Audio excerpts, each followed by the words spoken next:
Hi, magandang hapon. Andito ako sa likod ng bahay, yung mga alagang manok ni nanay. Hindi ko naabutan si nanay dito na nagpapakain ng mga manok. Tapos na siya. Natulog kasi ako, guys. So, pagkising ko, almost done na si nanay. Yung alagang manok. Ay, may kinakastahan ng yung isang manok. Lalaki at babae kasi yan, mga bantam. Ito hindi to kay nanay. Kapitbahay namin, pero si nanay yata nag-aalaga dyan. Ito kay mother. Yan, hindi yan sa kanya.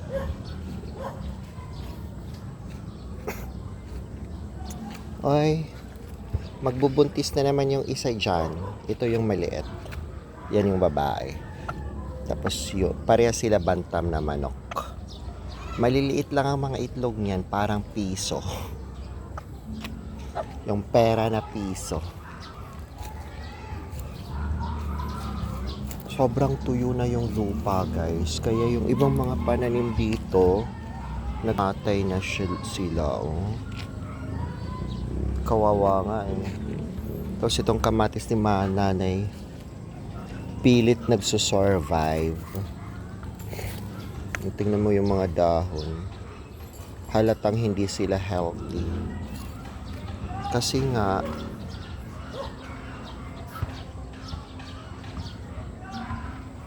tuyo ang lupa. Ito rin mga manok din to. Di ko lang alam kung ilan ang laman nitong manok.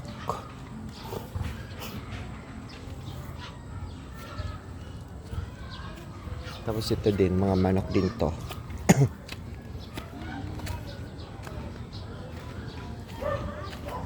Yan, oh. Alam ko 6 ang manok dito eh. Ayun, 3 doon, 3 dito.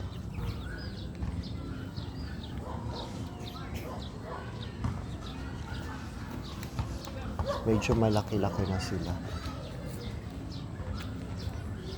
Pwede na silang ibenta. Maraming bumibili ng manok ni nanay eh.